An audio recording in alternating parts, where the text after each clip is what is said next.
Hey everyone, good to see you. Welcome back. How are you? Today we're going to be going over all the Emerald Uncommon cards, rating them on a scale of 0 to 5, where 0 is essentially unplayable and 5 is a card that'll win you the game. Let's take a look.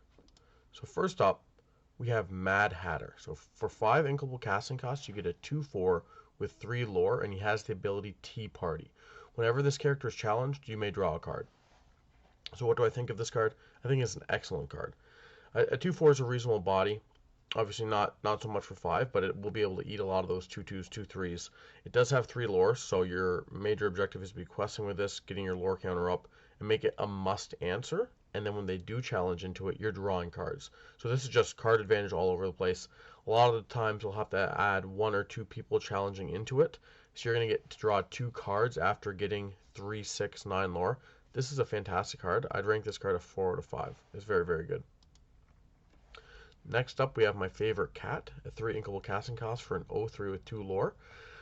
On its surface, it doesn't look fantastic because you can't deal any damage back. So obviously with 2 lore, you want to be questing and then making them challenge into you, which is fine, except when they do challenge into you, you don't deal any damage.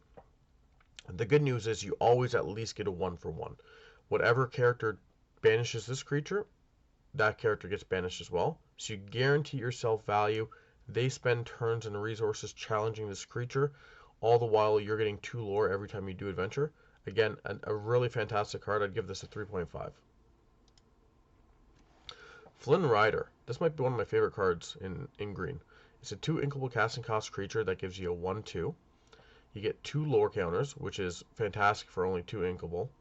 And then you get Here Comes the Smolder. And then whenever this character is challenged, the challenging player chooses and discards a card. Now with only 2 toughness, it's likely he's only going to get challenged once. But again, you're still kind of guaranteeing yourself a 1-for-1 card value. They're going to have to challenge him. You can't leave a 2 cost up that's getting you 2 lore every turn. So they're going to have to challenge. You're going to have to waste time challenging him and not exploring or adventuring themselves or questing. And then on top of that, they get rid of a card from their hand. That's a lot of value there. I really like him. I'd give him a 4 out of 5. Next up, we have Jasper, a 3 inkable casting cost creature for a 2/4 with 1 lore. That's okay. It's a reasonable body. The ability is what makes him a bit better. It's puppy napping. Whenever this character quests, chosen opposing character can't quest during their turn. So essentially, either you can get up on lore by taking their best lore creature out of this. As long as they don't have ward, you can essentially lock out their best creature from questing, which could certainly be good. The other thing is if there's a creature you want to attack into, you can lock that out and then essentially have that card doing nothing and force them to make a bad trade into you. Overall, this is okay. I'm not as excited for this as the other greens, and so I'd probably give this a 2.5 out of 5, I think. Next, we got Jumba. Is a 5 inkable casting cost for a 4/5, so a pretty big body that's reasonably priced with 2 lore. I mean, this is fine. This is just one of those big creatures that's able to trade and challenge, and if the board's clear and you think you're going to win the lore race, you can easily adventure and quest. I mean, this is fine. I'd probably give this a 3. It's okay. Up next, we have Tamatoa, which is a drab little crab. And so it's 2 inkable casting costs. You get a 1/4 with 1 lore. I'm not excited about this. We know that for a 1 inkable casting cost, you should be able to get a 1/3 with 1 lore. So this gives you 1 more power for a whole nother ink. That doesn't seem very good. I mean, certainly, yeah. Even if you're against a 2/2, you're going to trade for a 2/2. Again, a 2/2 is going to be a 1 inkable casting cost. You're just behind on ink if you played Tamatoa. And for that, I'm going to give it a 1. Next up, we have Mother Knows Best, a 3 inkable casting cost action that bounces a creature to their owner's hand.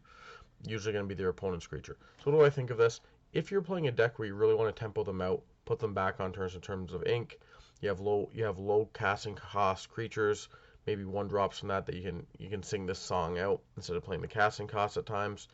This is certainly reasonable, and if you're playing a more aggressive deck that you're just trying to keep them on their heels and bounce their creatures and just push through that lore, it can be reasonable. Overall, though, I think just setting them back a little bit of ink and you having to do ink and lose a card to do that isn't super fun. I'd probably give it a 2.5. Up next is Dr. Facilier's Cards. It's a 2 non-inkable casting card item that you're able to tap, and you pay 1 less for the next action card you play. I'm not a huge fan of this. It's one of those things that it seems like quasi ramp. Certainly, if you have a deck with a lot of action cards in it, this could be okay.